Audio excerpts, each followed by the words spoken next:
रवि एक गरीब परिवार का इकलौता बेटा था। उसके पिता का बहुत पहले निधन हो चुका था। उसकी मां सुनीता गांव में सिलाई का काम करके किसी तरह घर चलाती थी। रवि पढ़ाई में अव्वल आता था।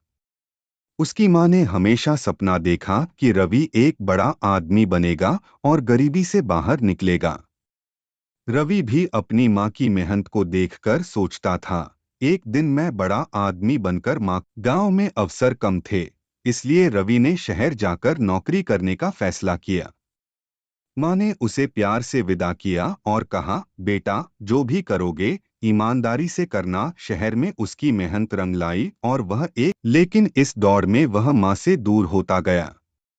पहले वह मां से फोन पर बात करता, लेकिन धीरे धीरे वह व्यस्त हो गया और मां को फोन करना भी भूलने लगा। गांव में मां दिन रात बेटे के फोन का इंतजार करती थी। हर रोज मंदिर जाकर भगवान से प्रार्थना करती, भगवान मेरा बेटा खुश रहे, लेकिन कभी मुझे भूल न जाए। एक दिन गांव के डाकिये ने मां को एक पत्र दिया।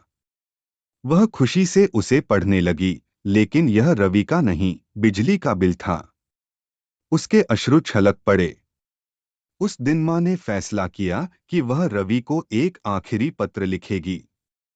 कांपते हाथों से उसने लिखा, प्यारे बेटे रवि, कैसे हो? मैं ठीक हूं। पता है, पत्र में मां ने लिखा, तूने अपनी मेहनत से बहुत कुछ पाया है।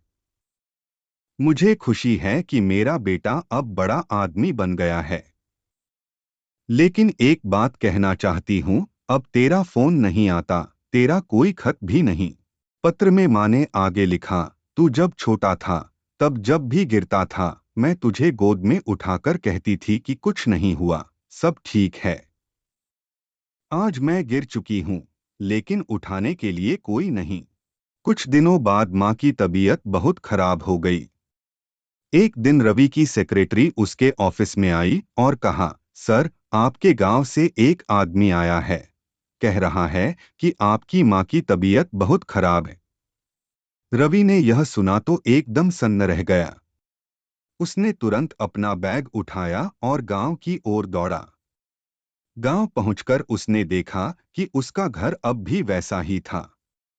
अंदर गया तो मां चारपाई पर लेटी हुई थी, बहुत कमजोर और बीमार।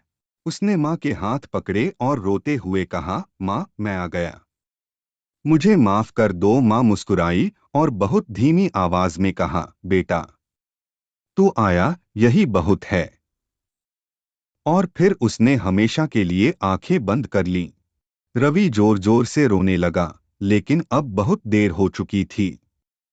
मां की चिता जल रही थी और रवि के हाथ में उसका आखिरी खत था। उसने फूट फूट कर रोते हुए कहा, काश मैंने थोड़ा वक्त मां के लिए निकाला होता।